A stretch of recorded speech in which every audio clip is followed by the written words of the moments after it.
Mass Communication, Mr. Zuleshan Shah, Faculty Lead of English, Mr. Susan Shrestha, Faculty Lead of Psychology, teachers, seniors, dear viewers, and my batchmates.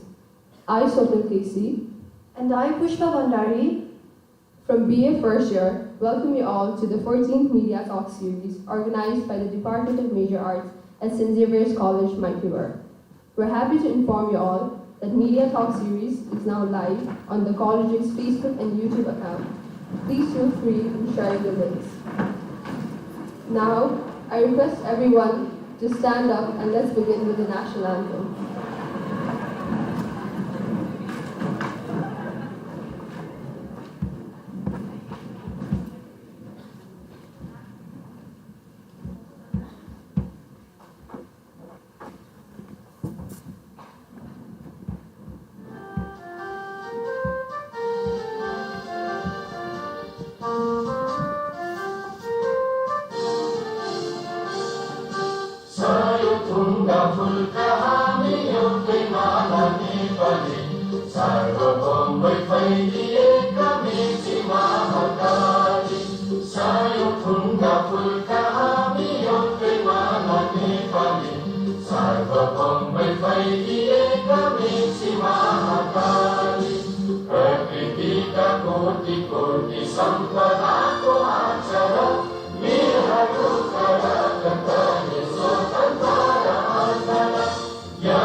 Thank you, everyone. Now I request Head of Department, Shishir Kumar Bhushal, sir, to chair this event.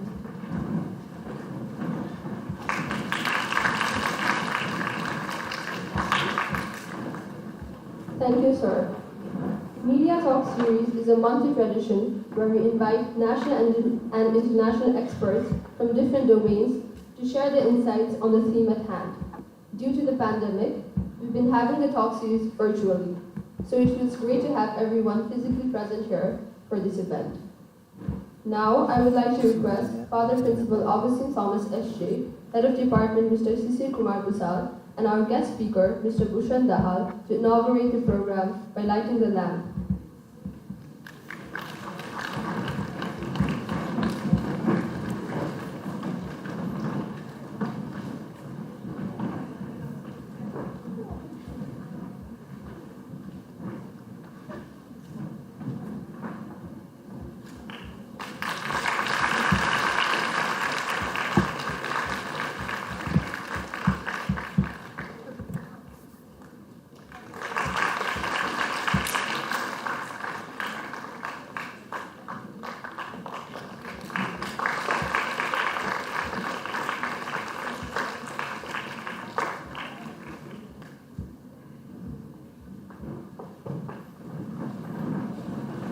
Moving on, I request Father Principal Augustine Thomas S.J.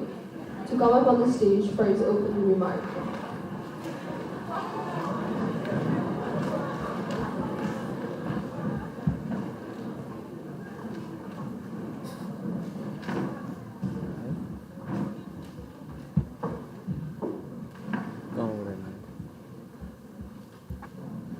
Please be seated. You definitely have enough exercise today. You can skip your evening gym. Respected Bhushan Dahalji and our most vibrant faculty of DOMA and most enthusiastic students of DOMA and microbiology and DBS who have joined with this group. Now, when I looked at the topic of today's talk series, television in the digital era, I was reminded of my childhood, which is 100 years ago. When we were in the school, those days, there was only one television that was in the school. When cricket matches happened, this the entire students of the villages would flock around that one television to watch that black and white TV. It was a community affair. Then later on, when television was more accessible to people, we began to watch television in our homes. But it was still a community affair. Now, in this digital era, it is no more a community affair. It is an individual affair. Something to note from the perspective that is dear to me is the psychology of the society has become from community to individual. And all behavior patterns seem to be evolving around this psychological pattern. And what an apt subject to listen to from perhaps one of the most competent person in Nepal, whom I really respect and admire, and St. Xavier's College altogether have highly regarded Bhushanji for his contribution. And I'm eager to listen to the words and wisdom that Bhushanji will share with us. Thank you, Bhushanji, for giving your time to us. And let us all sit back and make this day a learning day and a memorable one. Thank you.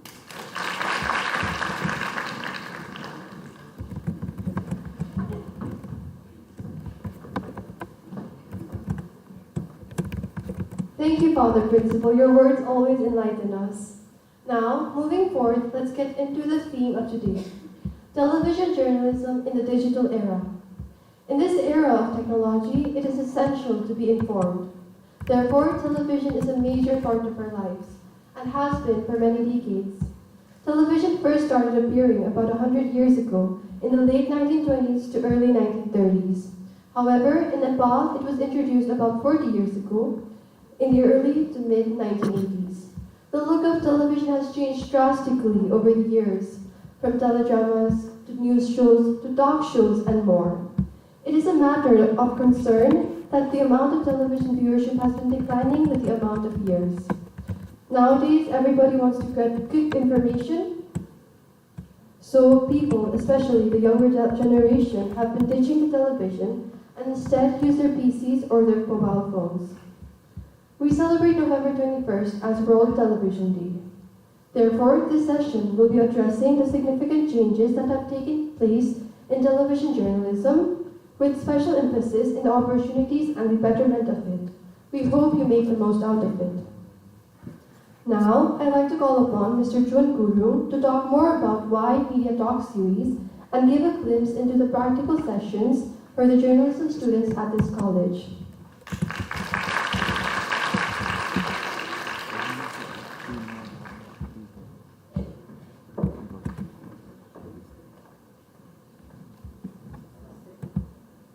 Good morning. Am I audible? Thank you. Thank you, Shopnil and Pushta.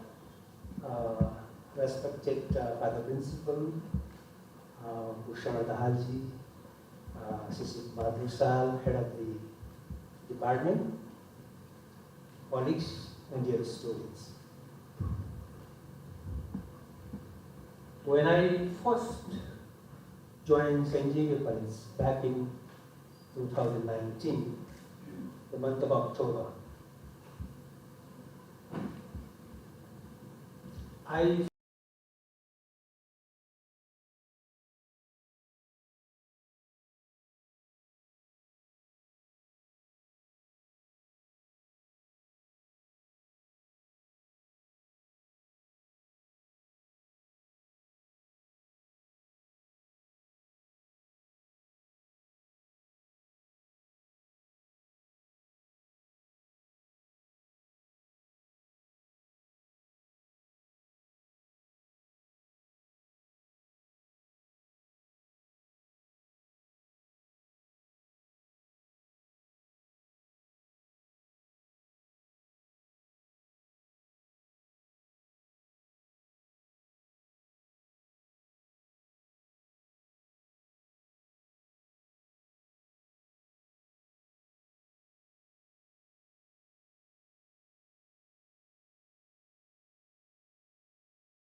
we have invited, New York Times reporter and one of international, journalists based in Dublin. So with these, numbers of non-credit courses and such activities, we actually enhance the quality education for the students. So let's go back to the baby project of the department. We actually have 3 different objectives of the media talk series. Number 1 objective is we sensitize students on the different multidisciplinary things. Like I mentioned, we not only focus on media and communications. For example, last time we had themes, role of media in suicide prevention. Okay, so that's the first and the most important objective of the media talk series. And the second objective of the series is report writing skill. Once this is done, it's not the end. The students, they have to write a report, they have to make a submission. So that helps students, to grow in report writing. And other important aspect of media talk series is, to train students how they're gonna, design, event such as media talk series. Of course, they may, organize, plan a big mega event in the future. So this helps them to, design any activity in the future. So these are the key objectives of the media talk series. Should I briefly talking about the approach and the methodology, we have a plan in place. With consultation with the faculty members and the students, we come up with a plan. You can see the plan from February to December. So it's a well planned, and we have all the details, the date of the event, theme of the event, and the other information as well. I'm just sharing with you, the gist of the plan. And what we do, we express some interest for the student to join the organizing committee. We post, this is a sample of EOI, which we usually use. And after formation of the organizing committee, we organize a number of series of meetings. Normally, at least we usually have 2 to 3 meetings before the actual events happen. You can see some of the pictures of organizing committee meetings. The organizing committee engages very much in development of tools for the media talk series. For example, you can see a concept note. It's usually 4 or 3 pages, sometimes 2 pages, 3 pages. Each students, take research on the theme, and it comes up with a concept note. What it is, why it is, what are the expected outcomes, and of course the methodology of the event. Of course, we have a banner, one of the tools we use, which is the popular one. And letter of appreciation to the guests and program sales. I'm just sharing with you some of the tools. We develop other tools as well for the talk series. Feedback from the plan. This is the first media talk series we had back in 2019 October. And we had one of a Canadian journalist who was sharing his experience. And the third talk series we had with, the Humanitarian Times editor, Professor. And this one was, with the head of UNESCO office in Kathmandu. He was talking about the media and freedom of expression. So after the event, what is important for all of us is the outcomes. So what we do, we try to examine the outcomes. Okay, so with the feedback forms, we try to understand what was the outcome, what is the understanding, what is the result of the event. So this is just a format of feedback form. You can see on the top of a slide, 119 students responded. And after the event, of course, you can see the cover page of the report. This is a review report, and the students, they are supposed to need to prepare a report. They really work very hard. So we try our best to make it more interactive. Today we are here. We have to, push and the hands. Okay, that's the end of my presentation. Thank you very much for watching.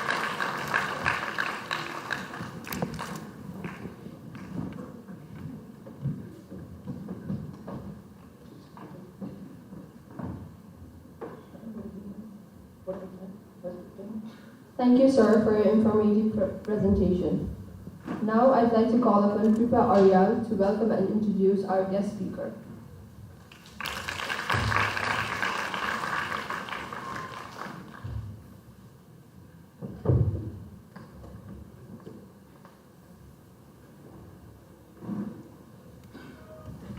Thank you, Swapnil.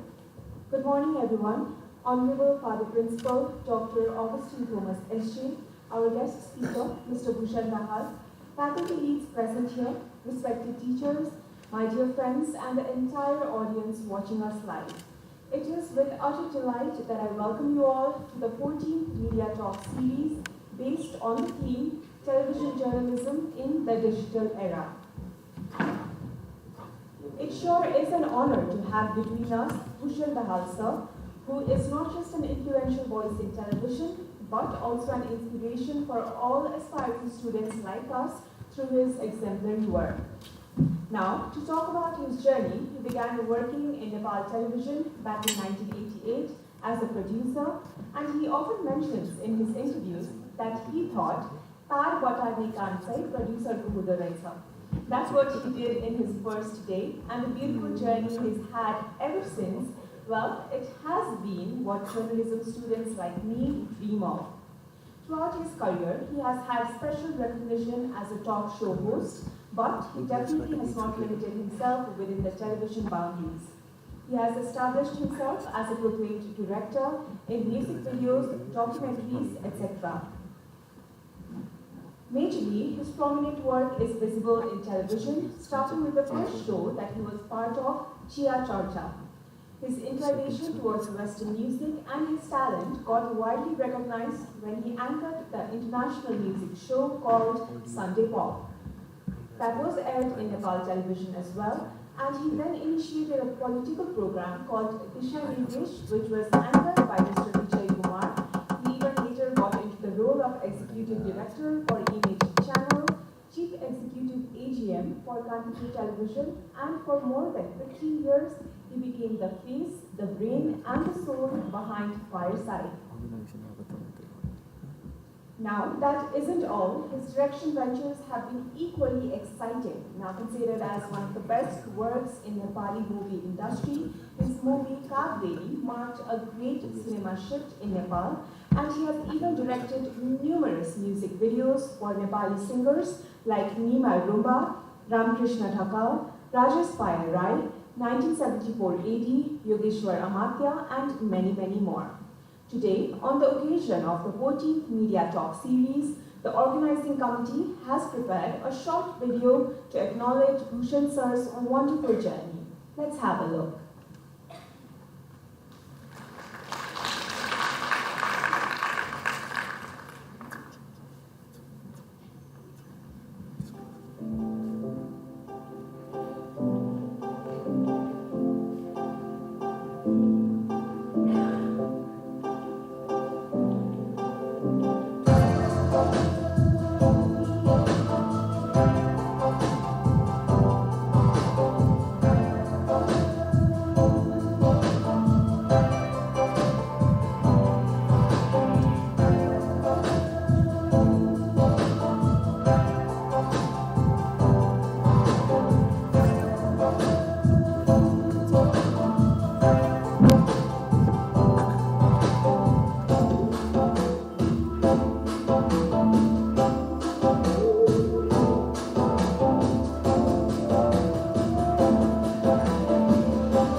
world sent many experiences of this that sure have missed out, but because the memories and the exposure that media ventures bring, it cannot be described in a concrete manner. I'm sure Bhushan sir is the best person to make us embrace that idea. So let's give a huge round of applause and we welcome Mr. Tara Bhushan Rahal and Climate Insights from Delhi. I request the moderators to escort him to the stage.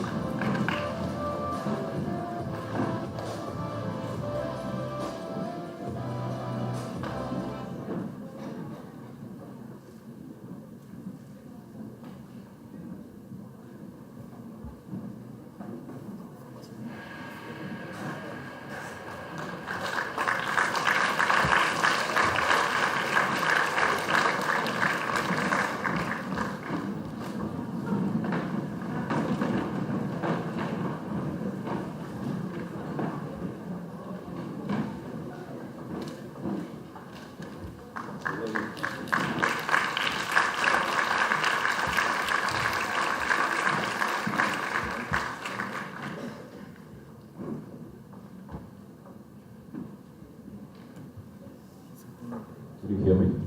Good morning. So, okay. Respected Father Principal, teachers, ladies and gentlemen. Like the Principal in his remarks very well articulated what television used to be, what television went through, and probably what television will be in the future. You said it all during the introduction and things that I joined as a rookie. I knew nothing about television when I joined back in 1988. And somebody reminded me that the first chore that I was given as a producer was to take care of a humongous pile of cables. And the day I went back home, I told my father that I joined Nepal TV, and the first thing they did give me as some work to do was doing wires. And he just laughed, because he had a small experience, a very tiny experience in filmmaking before me. And he always used to tell me, back in 1966, I had two mistakes. One, I did a film, and the other one was you. So that's you always gave me the challenge. And I wanted to prove that I would join things that you've left and probably try to excel in it. Then I just dove into the business. Like Father reminded, back in the 80s and even earlier than that, television sets were not accessible to people. Either the community had it, or some strata of any community could own it. Others were welcome to watch together, because the content was the community content. Whatever that was on broadcast on any television signal worldwide, it was community content. The language, the graphic images, thoughts were restricted by law. But cut to today, I just carried this, I could have left it there, but this little toy, which did not exist 20 years ago, is probably the future of any form of communication. Maybe television, maybe films. Obviously, this is a telephone, and it does wonders.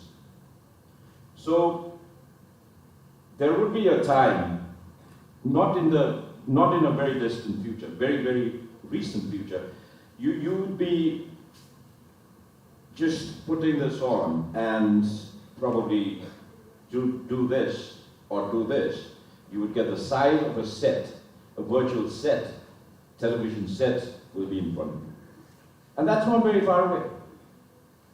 We've seen movies, we've seen actors demonstrating all those gadgets for us. When I first watched one of the newer James Bond movies, there were so many gadgets shown. And we as youngsters, we used to thought they were just, bluffing about it. But now when you look at it, even those equipments, imaginary equipments, have graduated tenfold. So the digital era is a limitless era. Okay?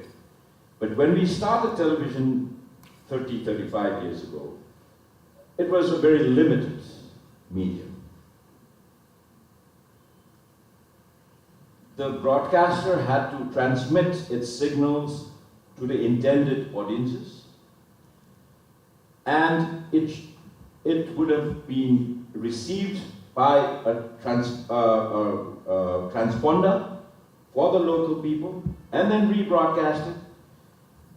And each TV set should have been connected by terrestrial signals or later on satellite signals with a cable.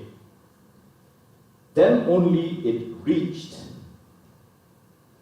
the intended audience. That was the initial method of disseminating through television broadcast and journalism. But today, as we speak now, hundreds of them are watching us live. With what? Probably this. Or a little, bigger equipment. But how are they watching us then? At homes? In thin air. So, technology keeps on changing. And the digital era is a big form of technology change. It's nothing else. Like we saw Bill Gates saying something back in 1996. Content is king. Content never changes, or the challenge for content never changes. Whether it was the television era of the yesteryears, or the television era of today, and probably the television era of the future. The mediums change, the technology change is evident, but content, somebody has to do the content. Content is not created like that. So whoever is listening to us very attentively today, if you want to live a life in the field that I've spent 30 odd years already, there is so much competition now. When we started, we were trendsetters in so many things because there was nothing to look up to, very few things to emulate from, and the Western television scene had not reached this part of the world. Our neighbors had also just begun. We were lucky that Nepal got its first television signal in color. But our neighbor India had a long bout of black and white signals. And that changed back in 1983, I guess, when the Asiad happened in Delhi. Then India changed into color. They actually experienced the metamorphosis from black and white to color TV. But we never experienced black and white TV. But there were sets that were black and white. Even if we transmitted colored signals, the receivers only received black and white because it was cheaper. Okay? don't think that I'm trying to take you back in time and bore you with what it used to be. But it's very important to feel that the travel the trade of television has taken thus far. And it has not ended. The quality of signals or pictures have grown tremendously larger. When we used to work in the early days, the videotapes that we recorded, the recorders had about a tape this size, this big, this thick. And the master tapes were about this big, almost 1 foot across, about this big. And there were big machines to roll the tapes. I think some of you might have seen tapes. Have you seen tapes? None of you? Music was recorded in spools, big spools. Before that, vinyl records. There were the plastic version of CDs with a little fine metal needle that, touched the record and we got the sound. Today, music is heard, I don't know from where. So these are technological changes. But creation of music has not changed. Somebody has to create music. Somebody has to write it. Somebody has to compose it. Somebody has to sing it. Then only it becomes a massive hit. Right? So I'm jumping because I have my time limitation. You may have questions later. So I'm just trying to introduce you that I'm in a very volcanic position now. I wanted to tell you all, but I cannot. We will have time in the future. We will be talking about television in different spheres. We might be working together sometime. There's plenty of scope, but don't think it's as easy as making a TikTok. Or, also other Snapchat for that matter. I enjoy watching TikTok. There are some very creative tiny bits that floats in the TikTok world. But I often tell my actor friends or singer friends, if you think acting is your career, if you think singing is your career, and if you sing one verse for your audience every day while you're in the bathroom, while you're driving, then the aura that the audience seek on a star diminishes. If I'm an actor, if I act for you on TikTok every day, why would you go and watch a film that is starred by me in the future? So, when you create content, you should understand where you belong. Okay? If I'm just walking on the street, suddenly 2 cars collide, nobody to be seen, you have a telephone, you take a picture, you call a television station or a press, I just saw a serious accident here, I want to send you footage. That's contribution, fantastic. Right? But there are instances where a man is beating a lady and the entire society is filming with a little gadget that you have, without assisting the person in pain. That's not a good purpose. That is not good television. So just try to distinguish what you are doing with a gadget, whether it's right or wrong. Is it just fun or it has a purpose? So every man or woman in the world today is a reporter, a television person, by him or herself. Because you have the gadget. The camera is not remote anymore. Nobody is intimidated by the camera. I've seen people posing for pictures as if they are, fashion models. Look at the confidence. There was a time when only models could do that. Now everybody can do that. I've seen an old father and a young daughter dancing and making a TikTok for the world to see.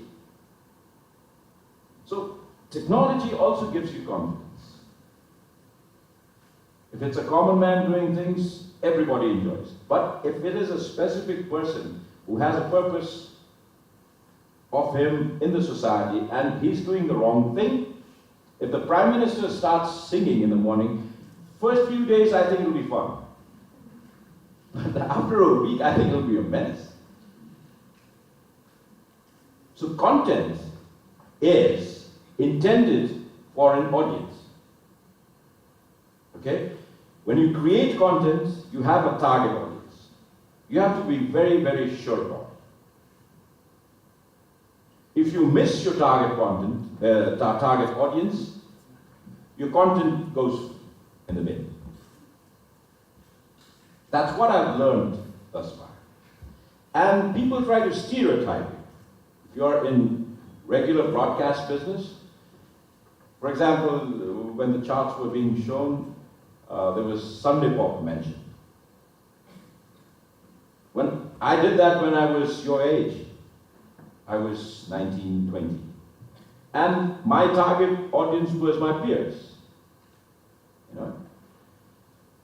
And I did that for 2 years.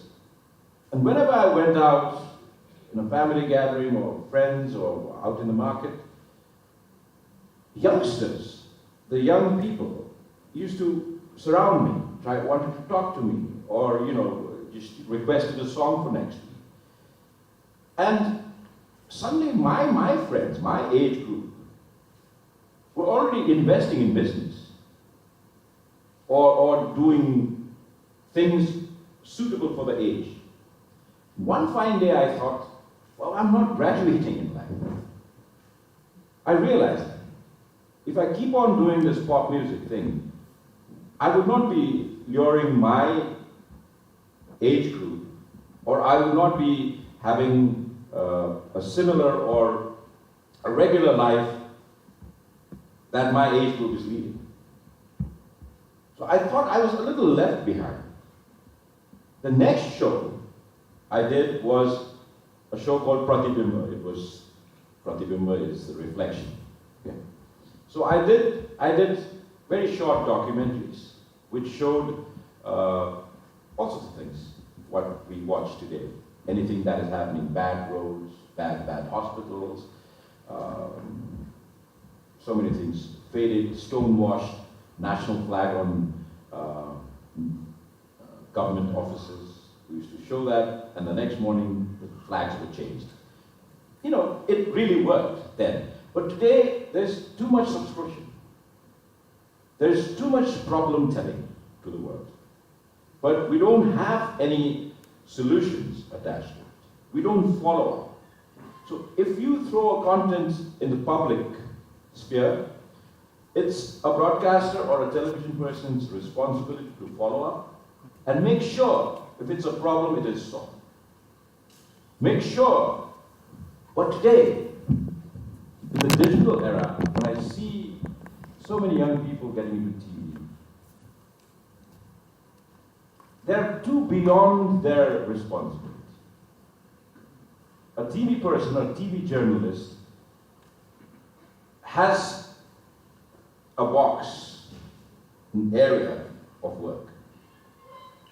My work as a TV journalist is to understand the issue and make my audience understand as much or more than what I understand, in a very credible fashion.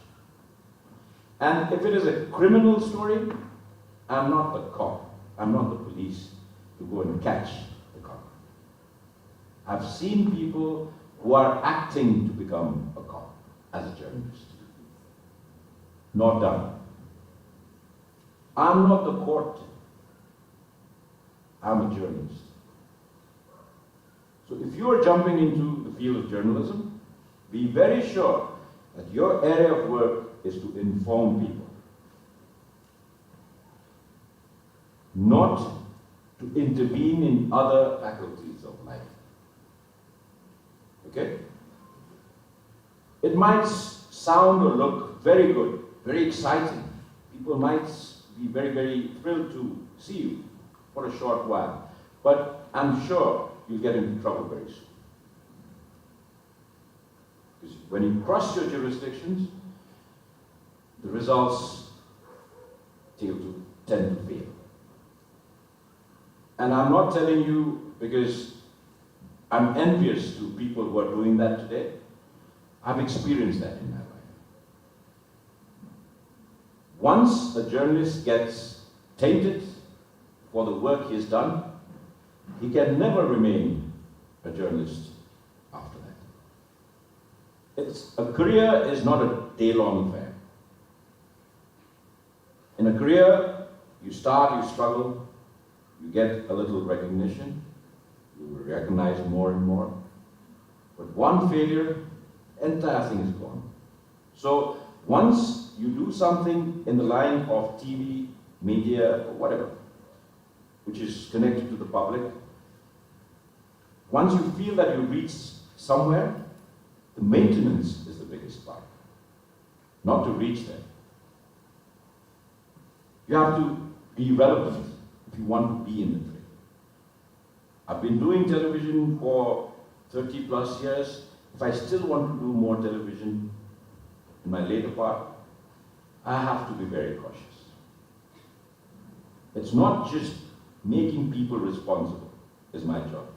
I have to be equally responsible myself.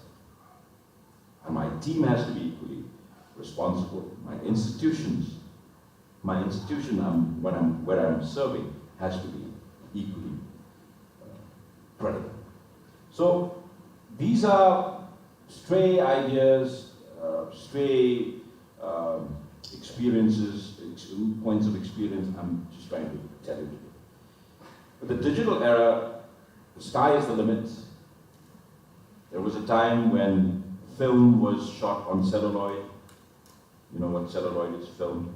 Have you ever seen a camera with a plastic film? Have you used it? Anybody? Probably not. You've seen it. And that was the specific format for a film to be made. But today, if I shoot any material that is good for a huge IMAX theater or a small gadget like a phone. A phone shoots something, it's good for the big screen. If it's shot for the big screen, it's good for the little phone. So it has condensed. Technology has made things very, very easy. The access to gadgets and equipment, not a very big thing. When we thought of aerial shots, we had to beg, borrow, steal a helicopter ride with a minister somewhere and take half your body out of a window and shoot an aerial shot. Now, I can just fly a little drone and take a beautiful aerial shot. You have gadgets. You, as a professional, you are the brain behind the gadgets. So try to know how gadgets are used. Don't misutilize it. If you know the trade, then the same gadget could give different results. Right? Drones are not just little toys to shoot kill.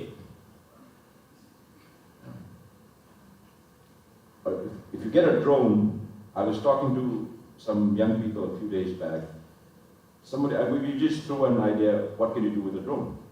One young chap said, I'll fly in a drone through the window and I'll catch the drone precisely and take the momentum towards the entire room, shoot the entire room, and let the drone go out of the next window. And I said, can you create that? He did that.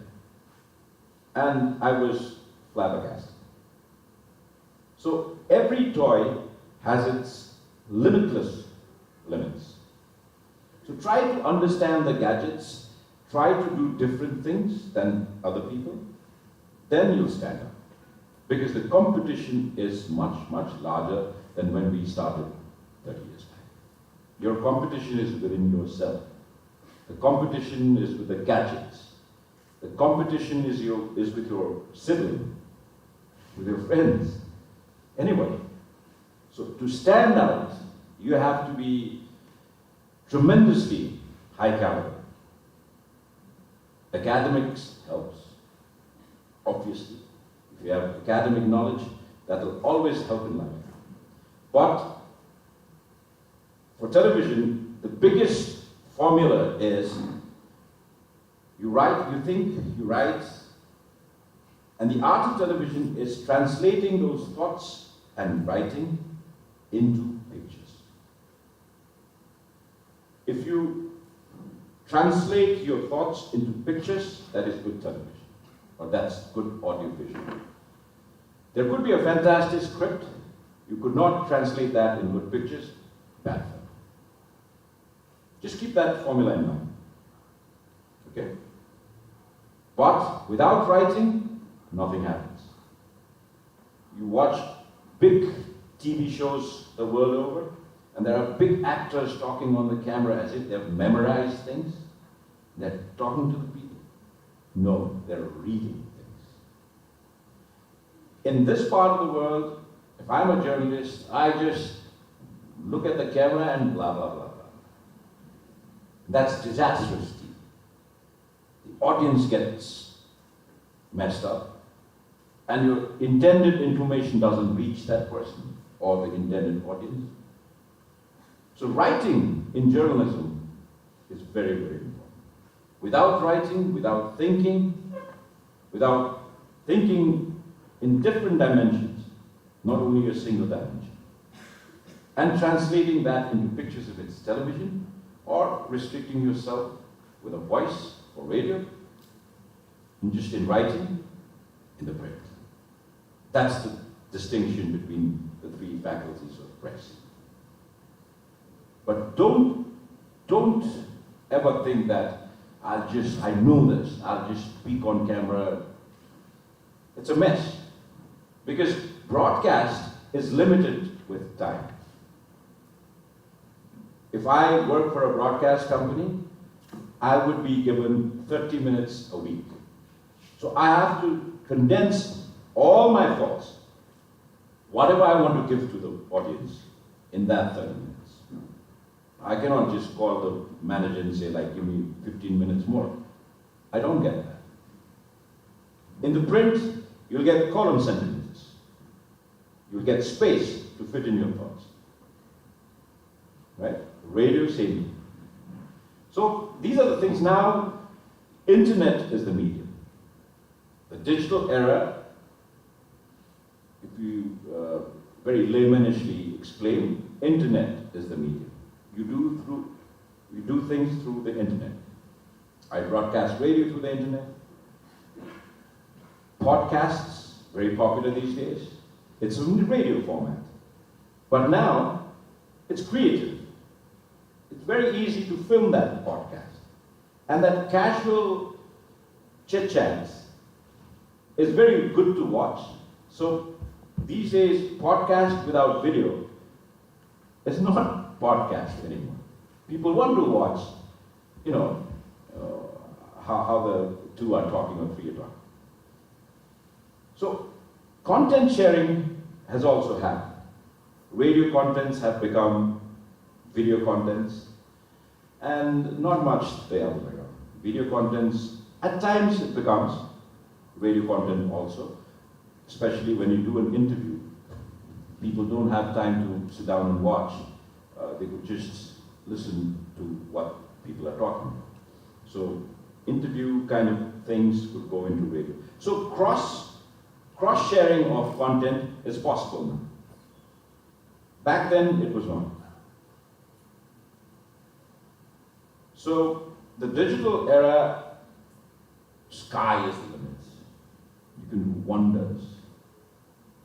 You can do films, you could do documentaries, you could do little vox pop interviews in the streets. You could do a travelogue with yourself. Could we have imagined this 30 years ago? No. If we had to go to the base camp and film the, clear morning shot of the Everest, a 20-team crew used to go with us. Now, with a selfie stick, you have your fantastic face and the Everest in one frame with no effort at all. So out of so many of those footages, if you come out with an excellent presentation of the same subject, then you've made it. If not, you are one of them, or we are one of them. Okay? So the digital era gives you opportunity. Don't get fed up that I don't understand, and I go to a shop and say, like, can you just scan this and pay? And I get confused. Because I'm used to, taking out my wallet, counting the currency notes a couple of times, give it to the Saudi, and Saudi again counts it for you. He gives you the change, a dirty currency note. But today, things have changed. This is what digital thing has done. It's the medium. I cannot go without paying. I still have to pay. So this is what it is.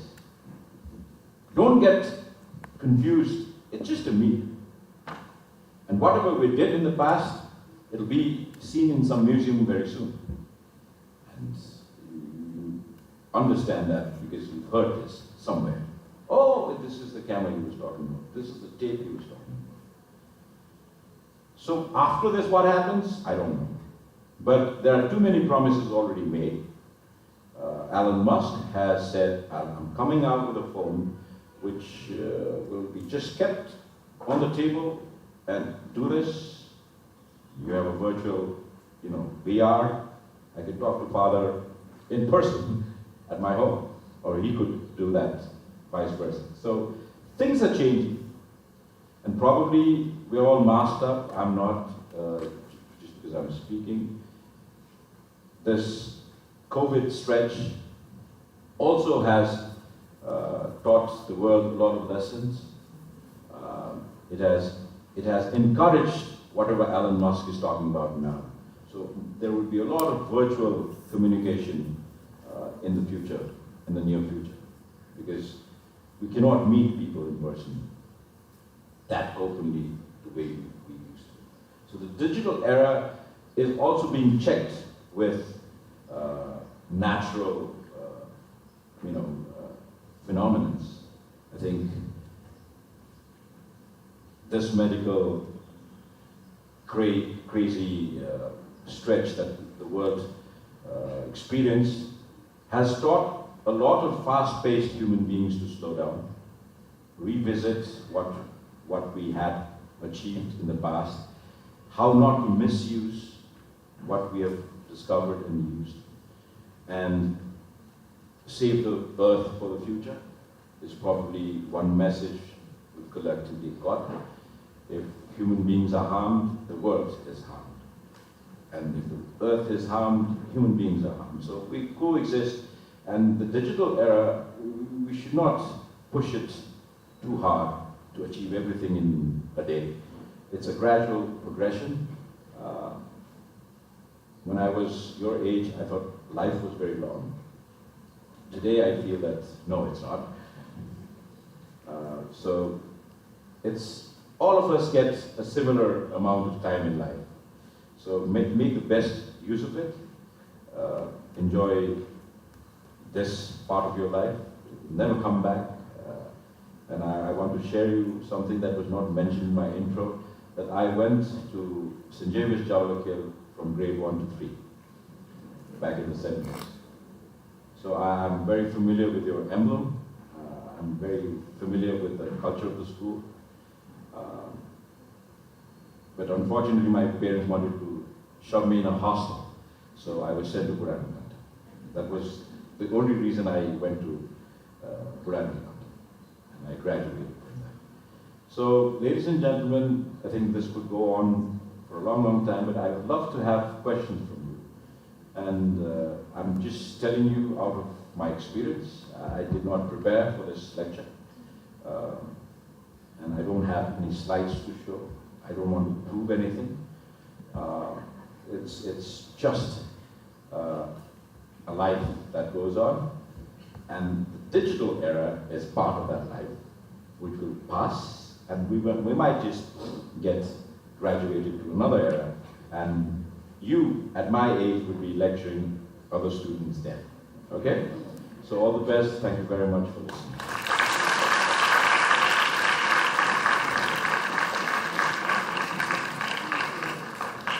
Thank you so much, sir, for sharing your knowledge.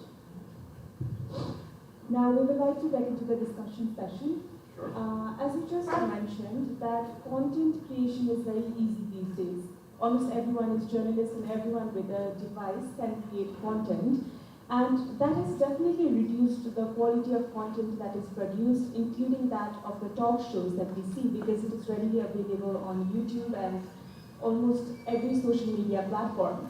So what do you think that means for us as journalism students or all the aspiring journalists, and what can be done and what should we keep in mind so that we are prepared for what is to come? Look, I think the answer is in your question. If you have the ability to distinguish between bad and good content, then you're a journalist already. So if you can distinguish that and only work towards good content, then it will replicate in your work, by your peers and others who watch your work, and that will automatically set standards. And all these offshooting of content these days, will slowly, it's a phase. I don't think the world will keep on making videos and, wasting time. This is just a phase, We overdo things at times, When the first time I put on a Walkman, the first music gadget was a Walkman. It used to be a small cassette player with an external ugly-looking headphone. And those gadgets, we used to play the same tape over and over in a loop for days. And we used to sing as if we were the best singers in the world. And everybody realized that, okay, singing with the iPod or Walkman is a bad idea. People stopped doing that, right? Have you seen anybody sing? Some do, and they don't know, because I think that's new to them. So, did I answer your question? So this mass journalists, yeah, people want to listen. Okay, everybody has this, right? My theory of being distinguished amongst the crowd is, I've seen things happening in the street, and everybody takes out their phone, and I don't know, they have a habit of doing this. Have you seen people? Just do this. But if you're a journalist, if you do this, you'll get a different picture. And the rest of the world will post their post with the same picture. And there's a wedding, and they go to a show, they're all filming the show. Nepal, it's a fantastic example of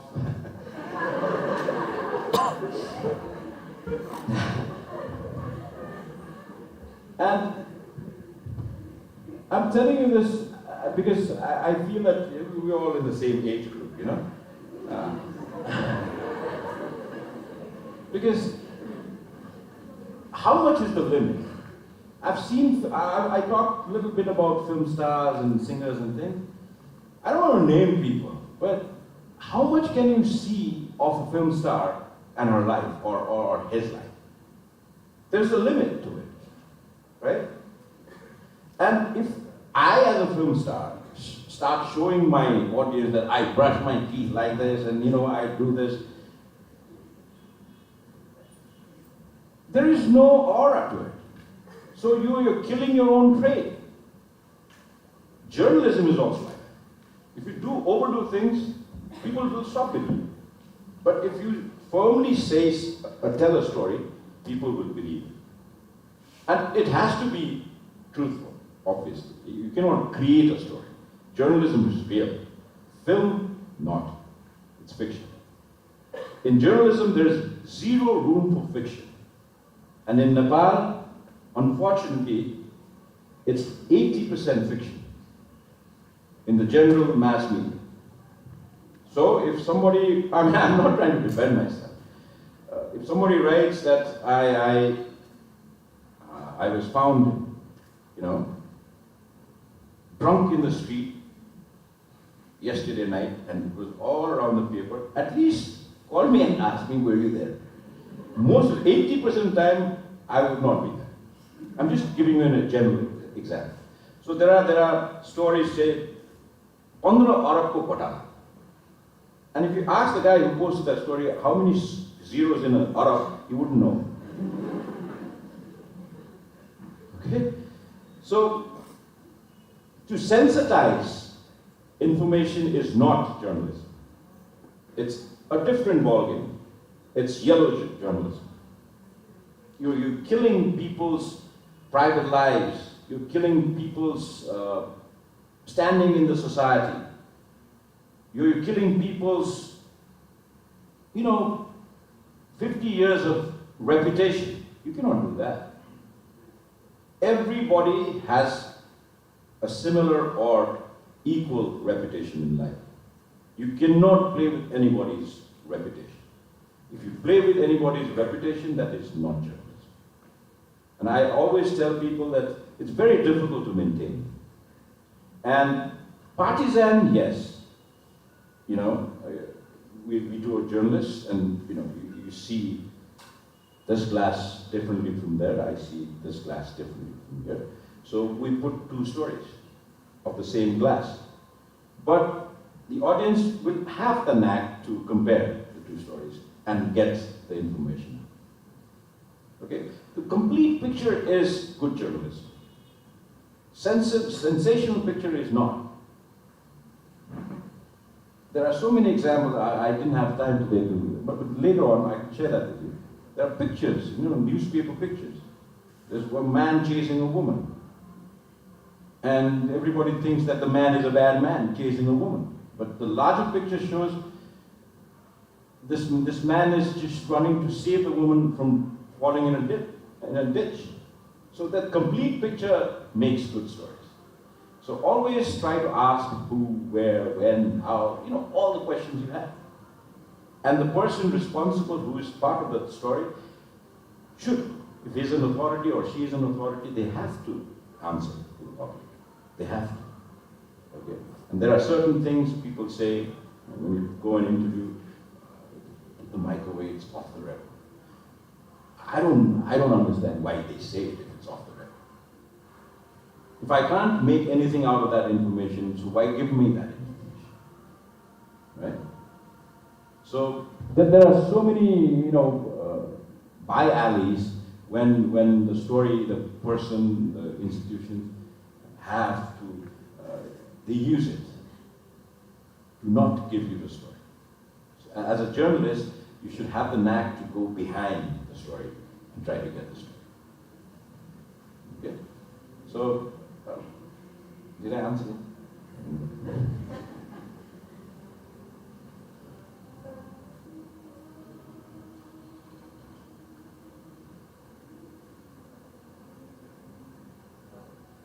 Digital era.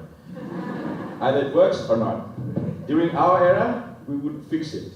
And it still works halfway, Sir, there was a research article published in Shilapatra that said the 12 debate programs and TV shows in Nepal, they're not inclusive at all. They don't speak the voices of women or the youth or the marginalized community. So being an influencer voice of Nepal, what is your say in it? Okay, just to get the math right is not the answer to this question. Okay?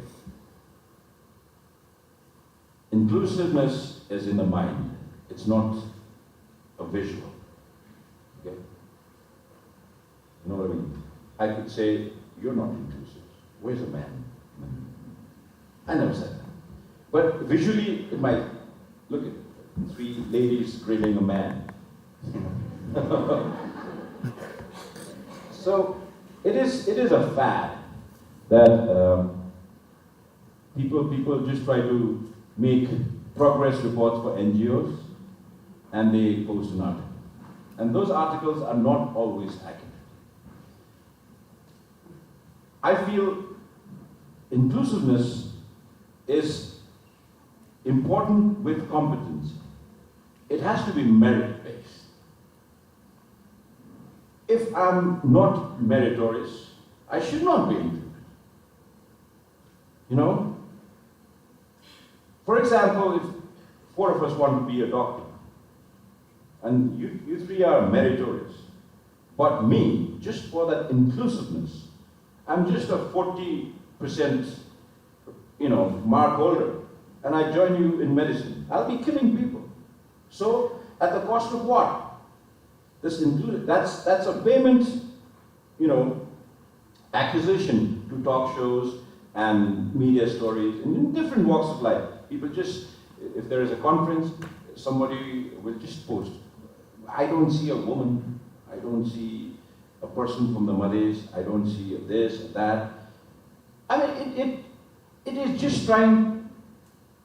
I think people are just bloating it out of proportion. It is important.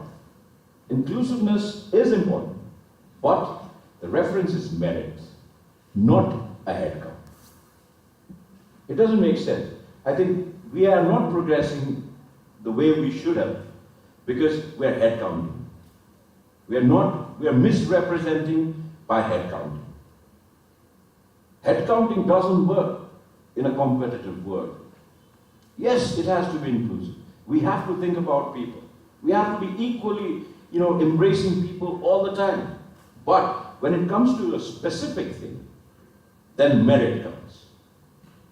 And if you negate that merit, to tell the world that we are inclusive or not, it is not going to make any difference. Okay? So I take that blame. Yes, at times I do an interview show every week, but I don't get a lady to be in my interviewing seat because the subject doesn't allow, or the topic that I chose for that particular week has a better candidate who is not a woman or not some other category of people. I mean, it's just a random thing, but we are conscious about it. And we just don't say like we did, we had 2 men, now we'll have 2 women, just to make everybody happy. We don't do that. We take the blame. I take the blame. But the blame is not a hand rope for me. I will still fight for it. And I'll justify it. Okay?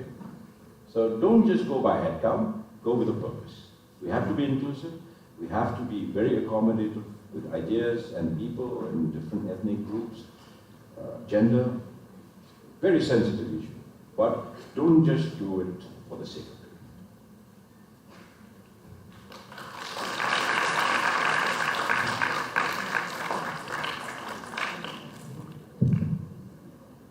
So my question is, we like information the way we like our noodles. We like our noodles full of masala, spicy, and quick. But then watching a television, it requires a lot of patience. So should we change television and make it full of masala, spicy, and quick? And if the answer is no, that we shouldn't change television, then how can you convince me and my friends that we should start watching television? Okay. I've stopped calling it television anymore. Okay? Now it's the medium of audio-visual. So when we did television yesteryears, when some of us watched it in the yesteryears, there was a distinct time at 8:30 my favorite program comes on TV. Then I used to sit down, get a box of chips, start watching my program. Because I like the person who did that, I like the content he produces, my program. My grandmother used to go sit down 9 a.m. in the morning to watch Ramayana. That was her time. Okay? But when I become a grandfather, my Ramayana will start whenever I want it. My Ram, I can pause my Ram. Right? I can make my Ram go back. That's the difference. We couldn't do that. Don't kill Ravan. I couldn't say that. I can stop Ram killing Ravan now. Right? Yeah, I can say, Tom Cruise, goodbye. I don't want to watch you. But then, even if you go to a theater today, when you buy a ticket, all you can do is walk out. You cannot stop him there, right? But television was like that. Attentive watching, from color bar to color bar. Got this signal out here, this signal money, seriously. They don't even have that countdown for patience. And we've derived an information that the attention span of people of today, you know how many seconds? 3. If you capture that audience in 3 seconds, you have that audience. If you cannot, gone. Just look at TikTok. That's television for you, right? Pachi ke huncha bhane yastै platform ma all your favorite programs will come. YouTube is same. I don't have to waste my time at 6 a.m. in the morning. I'll watch it later. Right? Unless and until it's a sporting event, you're really cheering for a team, probably you watch it. But television has changed. Now that attentive watching, gone. If it is not for a school, half of you have gone. If I was speaking on TV, everything, you're gone. So that's the difference. So content is there. So you have to come out of that whirlpool of mediocre content. If you make better content, you obviously you watch scene. There's so many people have millions of viewership. Even they just sit down in their drawing room, smoking a cigarette. I've seen people giving lectures. People watch them. So good content is required. What format? I don't know. It could be a film, it could be a documentary, it could be a news report, it could just be a blah blah blah. And so it's how you use your creativity. In this field of ours, I can teach you methods, I can tell you about gadgets, I can give you theories. There's one thing I cannot give you. Anybody, or I cannot get it myself, is creativity. You live and die with it. Okay? And you can't steal it from me. And I can't gift it. It's you. That individual creativity makes the difference. Okay? As I told you, a group of people filming and you just lying down and filming, you win the picture. So winning stories, winning pictures should be your ambition. And then medium is, I don't know, it's TV or not TV or virtual TV. You don't need, our past person, I don't think we need to buy TV sets. Every surface can convert into a screen. I've seen that in broadcast affairs. A glass window can be converted into a screen. A glass table can be converted into a screen. And even, a refrigerator is made out of screen material. So the medium of displaying your work, no worries. I can display it in that UTC building. Because it's easy now. Sky so I mean, those are the tools. But how to, put in content there is human beings. That's the difference. Okay? Anything else? Thank you, sir. Now we'll move on with the questions from the audience. Please raise your hand and you'll be provided with the microphone. Who?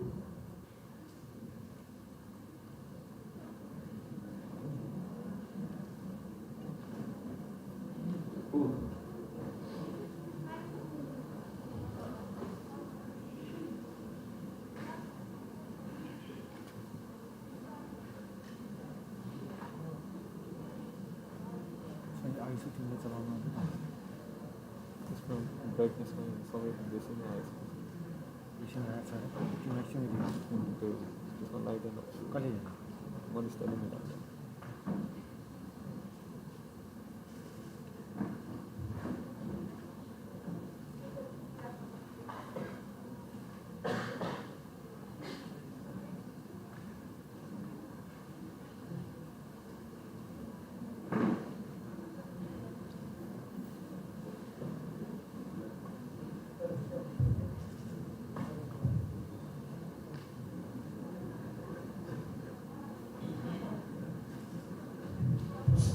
Hello, sir. Yes. Namaste. My name is Prabhakar Prasad Yadav. I am from B.A. third year. So I have one question to ask you. Recently, I have watched the one documentary about Netflix about the journalism, and which revealed the black side of the all the media talks. And there is one statement says, like, we don't sell the truth, we sell the news. Have you heard it? We don't sell the truth, we sell the news. Yes. So what's your like response, or what's your opinion about this? Nowadays we Nepalese people also, rather than believe on the media talks, we believe on the rooting of Nepal, on the even the earthquake hits, we become iconic. And it's the rooting of Nepal on the public, and we believe that it really hit the earthquake. So I have the questions about that. We don't sell the truth, we sell the news. Correct. What's your opinion about this? My opinion is I also feel the same. Because media has become business. It has a lot of investment, a lot of interests, a lot of political tilts, a lot of business tilts. I don't want to name any media. I've worked with several. There are instances, I'm telling you the truth. I'm not chewing words. एउटा भनाइ छ कि मिडियामा छापेको भन्दा नछापेको बढ्ता कमाइ हुन्छ। बुझ्नुभयो? के बुझ्नुभयो भन्नु त? Let's interact. Give me the microphone. त्यति बढी पनि हुन्छ, सुनिहाल्नु।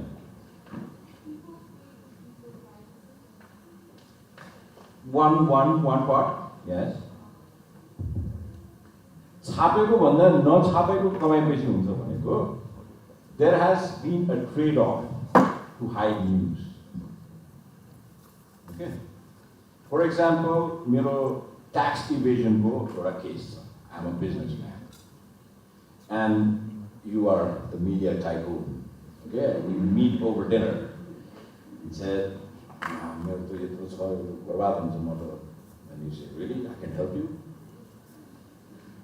My editor is almost ready to print the story, so I'll hold it for a day. That's a trade-off. Yo cheese Nepal ma matre hoina, India ma matre hoina, United States of America wins. And if somebody teaches you to be that journalist, that media person, then might as well not teach anybody.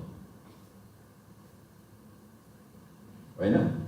डक्टरी गर्दाखेरि पनि त मान्छेले kidney बेच्ने डाक्टरको पनि त नाम सुनेको छ, तर द्याट इज नट मेडिसिन। होइन? आफ्नै किडनी दिएर चाहिँ नि रिनल ट्रान्सप्लान्ट गरेर पेसेन्ट जोगाएका डक्टर्सहरू पनि त छन्।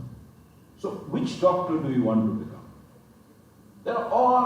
Every trade has bad apples. Yes, media companies sell news.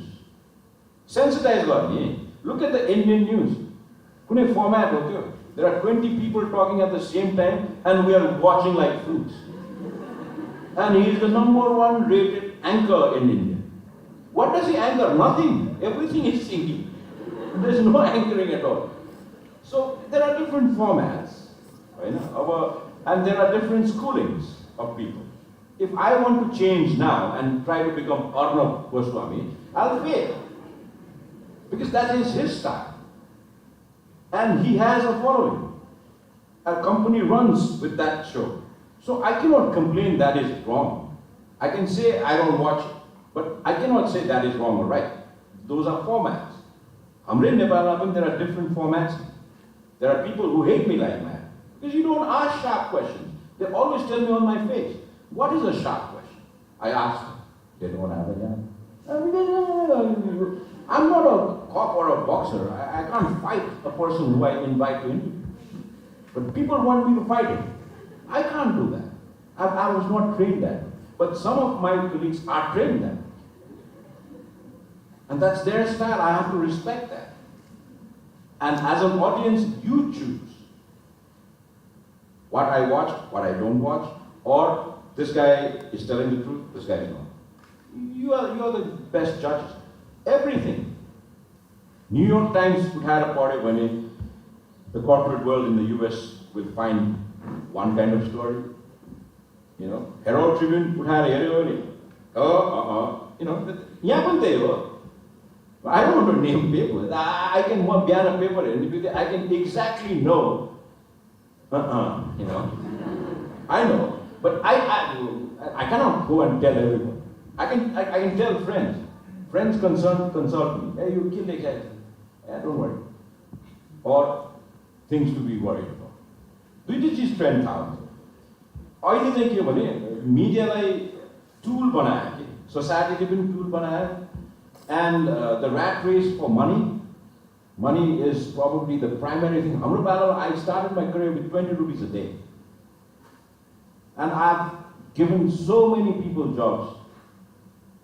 Their expectation is, oh, I have never, nothing wrong with that. तर कस्तो छ भने यो ग्रेजुअल अरिथमेटिकल ग्रोथमा यो संसार तपाईहरुले भोग्ने संसार हिनेको छैन. Geometrical 1, 2, 4, 16, 64. But that's a very risky speed. Life has to be arithmetic. 1, 2, 3, 4, 5, 6. You're a happy person. You geometrically हिँड्न थाल्यो हैन, geometrically सोच्न थाल्यो भनेदेखि चाहिँ नि then अब 64 पछि कत्रो स्टेप राख्ने? Sure to fall.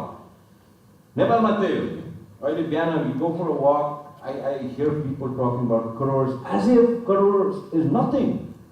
चार हान्ने यहाँ कुरा नेपालीहरु कुरा सुनेछ हैन. त्यो 4 हान्ने 5 हान्ने भने जग्गा किनेर रहेछ. 4 रो पनि मैले आज उठाइदिए भने थियो. उनीहरुको आफ्नो लागि. अनि त्यसपछि कति भनेर सोच्छ 4 भने हामी त 4 मात्रै सोच्छ. 4 करोड हो के त्यो. So त्यो devaluation of values ले पनि हामीलाई journalism गर्न गाह्रो गर्दैछ के. For example, I'll give you a very good example. मेरो newsroom मा एउटा normal economic finance हेर्ने reporter gets paid around 25-30,000 rupees. A rookie, a beginner. अब त्यसलाई चाहिँ म if I'm an editor, I said, भाइ बहिनी के हुन्छ? यो हेर्नुस् त यहाँ यो 4 अरबको गोलमाल भएको छ. Go get that story and पठाइदिनु. त्यो बिचारा 25,000 रुपैयाँ कमाउने जर्नलिस्टले त्यो अरबको स्टोरीमा एक्सेस कसरी पाउँछ? You know what I mean? त्यो अरबको स्टोरी उसका आएर त भन्दिदैन नि. आइ त ल म स्टोरी भन्छु. त्यो स्टोरीलाई इन्फिल्ट्रेट गर्नको लागि that journalist should have tools. The company he or she is working should empower that person. Okay? There is a party that I want to send you to, and you go as my representative. हैन त्यो पार्टीमा अब कस्तो मान्छे आउँछ कस्तो अब त्यहाँ पहिले म जर्नलिस्ट हुँ भने त्यहाँ कतै भन्दैन. You have to mingle with the story. So story digging is not very easy. Covert operations haru bhaneko त्यही नै हो. People take things. Journalists has to do a lot of things. Evidences को लागि त चाहियो नि. Watergate कसरी भयो? A phone tap got that story. But that person had to stay in the Hilton. अब तपाईं चाहिँ त्यो के रे धरहराको गेस्ट हाउसमा गएर बस्नु सस्तो हुन्छ भने त्यसले स्टोरी नै पाउँदैन. सो हाम्रो मेन्टालिटी पनि चेन्ज हुनुपर्छ. यदि न्यूज इन्डस्ट्रीमा तपाईले काम गरेको organisation is not news like or not journalist friendly or journalism friendly, you should figure that out and get out of it. Okay, there are different type of companies, different type of workplaces where they're just trying to, make people work for nothing and do nothing and they make their money somewhere else. Because media is kind of security for a lot of goons also. Okay? If I'm a bad man, I have bad money, I'll invest it in media. Just to because media gives me that social status. Media, so, as a youngster, in the learning curve, you can go enter any facility and try to do your internships. But to create a career out of it, you have to be very sure where you actually belong. त्यो बुझेन भनेदेखि त तपाईको formidable yearsमा त they'll misutilize as a very enthusiastic journalist. You're already into a dirty story which will never come out from your career. You have to be very, very careful. Okay, so, and a lot of people don't tell you the truth. I have nothing to lose. I'll tell you the truth. But this is the scene. It's a very dirty field because we've made it dirty. It's a very pure form family. It's always good to tell people what you know. That's journalism, right? So, there you go. Did I answer you? Yes, sir. So don't buy news. Don't sell news. Sell stories. Thank you, sir. We'll take one more question from the audience. Please raise your hand.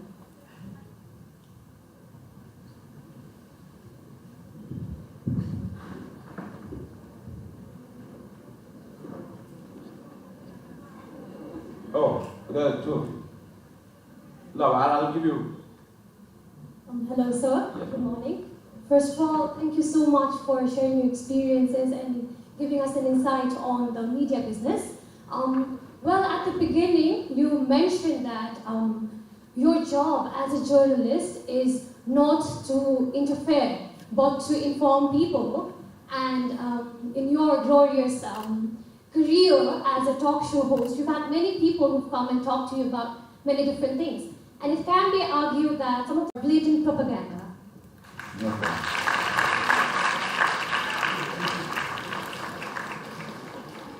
Misinformation, lies, it happens. And television being the medium for me, at times it's not just words or an argument that ends the conversation. At times, if I'm interviewing her or she is interviewing me, I'm lying to her questions. On a television screen, if she just smirks at my answers, if there are ardent audience, they'll understand this guy is not believing, or this answer is fake. If you look at I'm not trying to sell my shows. Don't take it otherwise. But there are two things. Once you call somebody as a guest, I feel that it's my responsibility to give that person a very happy exit. Good, bad, or ugly. Even if I interview Charles Sobras, he's my guest. In the end, he has to answer all his questions and happily shake hands and go on. But the audience at times feels, as I told you earlier, a short, left jab, and just to anger audience. But journalism cannot adhere to that. That's not journalism. Without knowing fact, just hammering on people and asking the same question 20 times doesn't make the answer true. Okay? So there is a difference between interview and an interrogation. In my career, I try to refrain from interrogation. It's the cop's job. My job is to interview. यताबाट घुमाउने उताबाट घुमाउने उसलाई त्यो क्वेसनबाट खुद्किनलाई गाह्रो बनाउने मात्रै मेरो काम. If he is very smart, खुद्किन्छ फेरि. Somebody else will somehow that person. Okay? So it's a process. I respect what you said, and if you look at my shows, I generally make fun of that person in different ways. Okay? But without making him embarrassed. Embarrassment doesn't give you answers. It just gives you that, 5-second fun. And so, information is not skin deep. And one story is not the entire story. You have to collectively put everything in perspective for understanding so many big stories in the world. Well, we read so many articles. For example, MCC, right? Is the biggest topic that we're discussing. And those people who oppose, those people who are for it, they cannot explain it all. This is anti-country, anti-that. How? Explain. Some of them I have not even read them. And they'll say, oh, might be there, right there. This is Nepal. This is the world. Okay? So every story has activism all around it. So you have to understand this is just activism, this is real protest. The bar and the court are fighting, right? त्यहाँ गएर अहिले हेऱ्यो भने 10 o'clock सम्ममा एउटा जोस जागर हुन्छ त्यहाँ 11 पछि those people who are not, just pushed into it will all leave. So, which is the story? Which is the right story? And again, instantly the competition of who is first also helps. So it's, so interviews are fun to watch. At times it's very boring to watch, but it actually encompasses a lot of information. Okay, and a very pertinent question. There are different styles. Okay.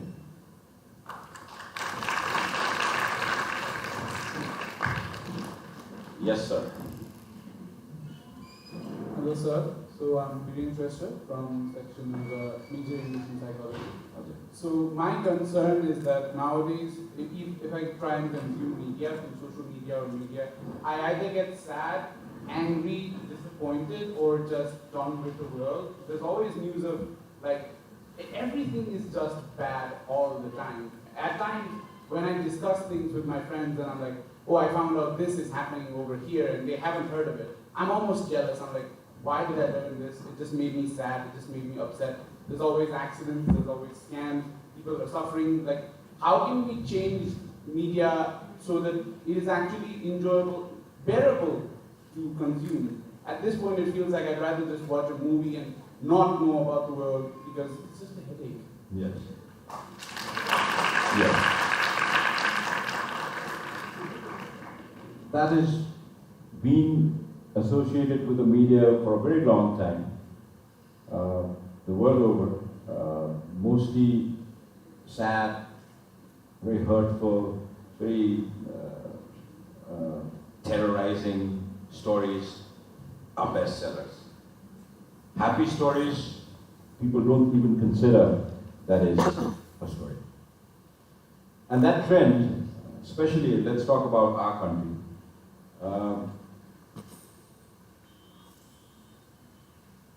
The whole concept of the media has been a little misinterpreted in Nepal, especially in Nepal, that if you report something positive, it's no news.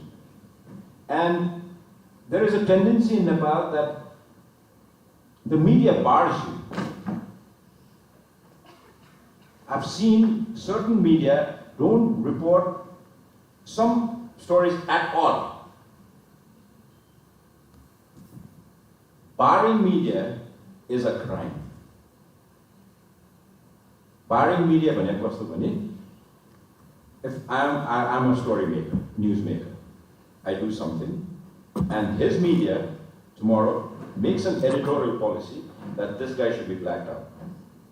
Hell with his news making. No news of him. That is a crime. Nepalma media crime भनेको हामी एउटा दुईटा घटनाहरूलाई wrongly report गरेकोलाई मात्रै मान्छौँ. Barring media is also a crime.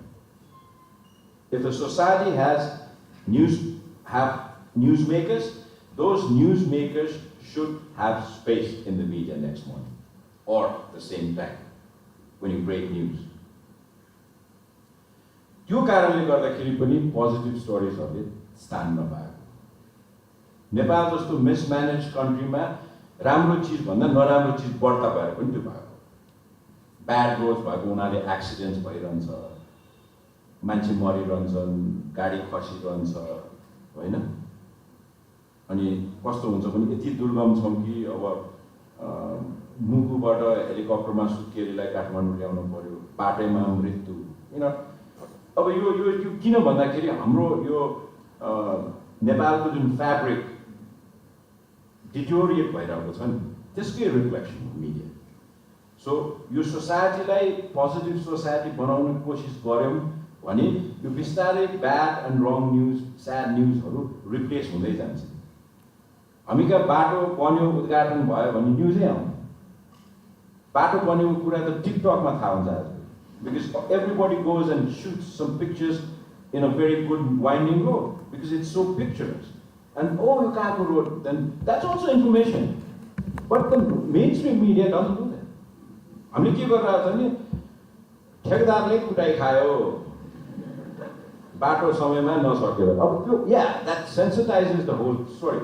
But at the same time, on the next column, if you write 70 kilometers को 4 लेनको बाटो बन्यो, diversion हुन्छ नि, त्यो डाइभर्जन हुन पाइँदैन। I agree. तर त्यो सोसाइटीको reflection. If you get out of the school, just observe people. There is so much sadness roaming around us. So I think the policymakers, the people who can afford to do that, should make the difference and change the society, and slowly the media stories would be happier.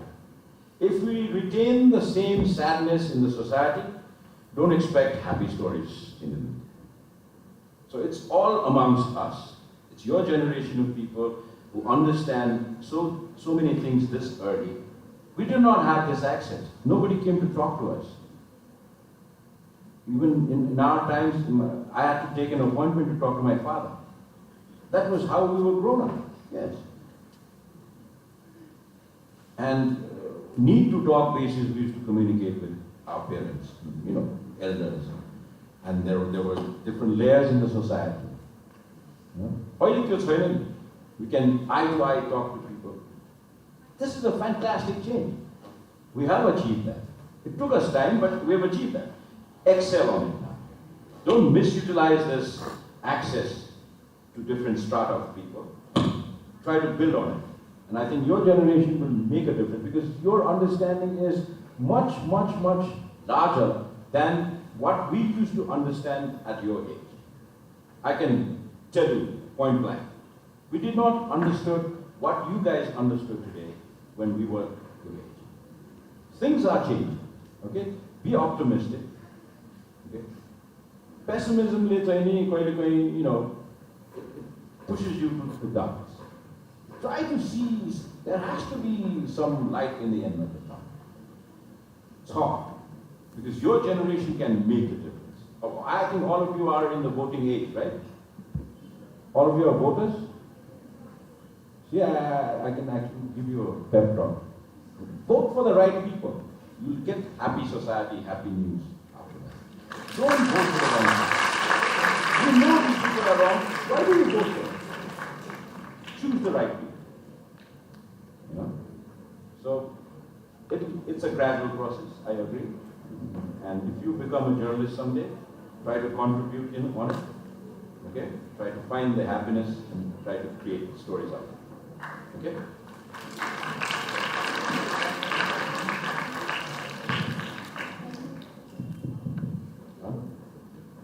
Thank you, sir. Thank you, sir, and everyone from the audience for your active participation. We cannot take all the questions, so please do contact us or anyone from the organizing committee. Now I request the speaker to listen anyone from the organizing committee. Thank you.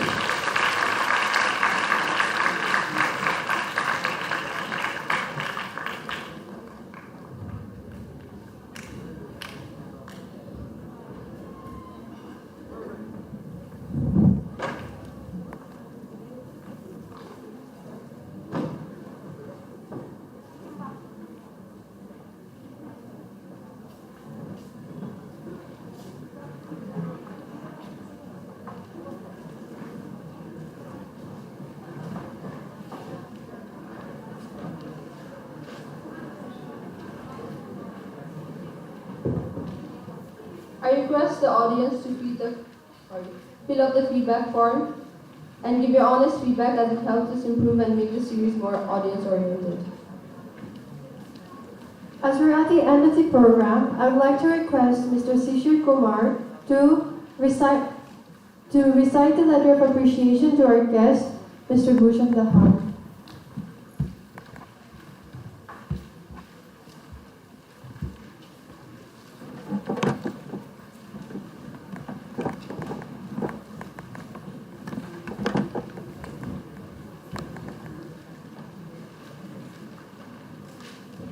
I request Bhushan Dahal sir to come up on the stage as well.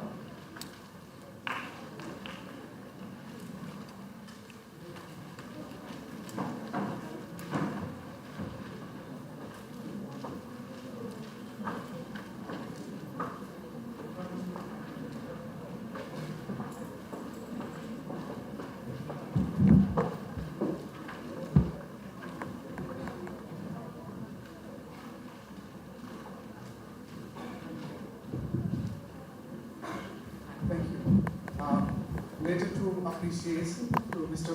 Dahal, November 25, 2021. Mr. Bhushan Dahal, senior television journalist, Kathmandu, Nepal.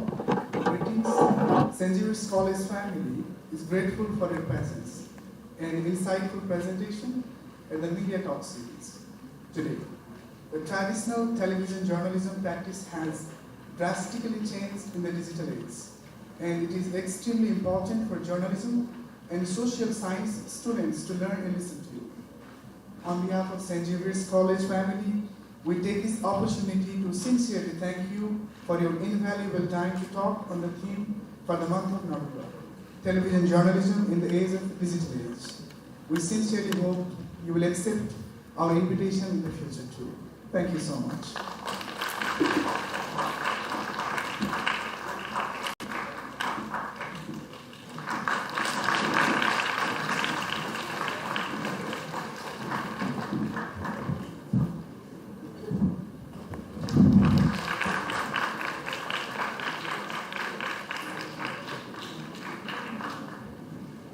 Moving on, I call upon Mandira Kumiri to deliver the vote of thanks.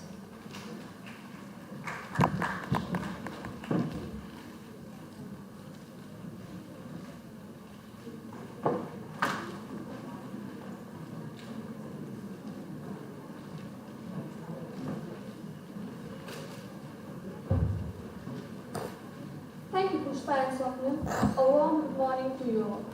Respected Father Principal Augustine Thomas Sastry, Head of Department Mr. Kumar Prasad sir, Guest Speaker Mr. Prasad Dahal, Faculty Leads, Teachers, Seniors, my friends and everyone present here.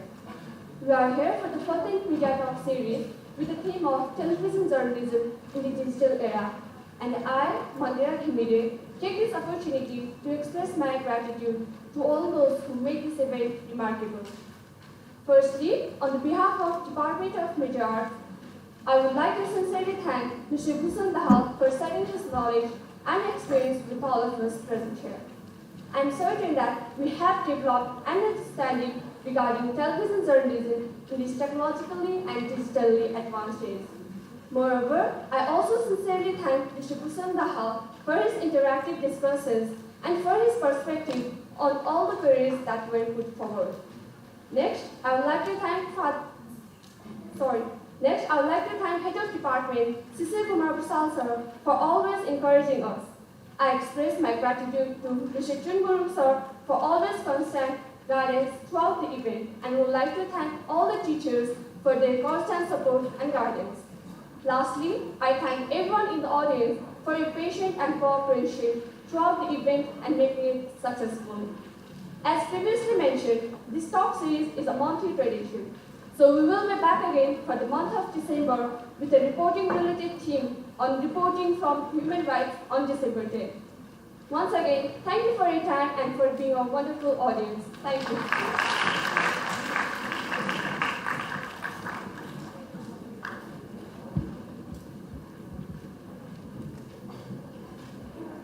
Thank you, Mandira. With this, we conclude our 14th Media Talk series. I thank everyone for their presence and lastly request you all to stand up for the college song.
I request the audience to hand over the feedback form to members of the organizing committee and teachers to come in front for the photo session.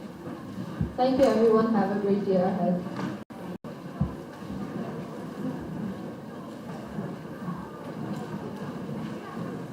Teachers and Busan sir, please come forward for this photo session.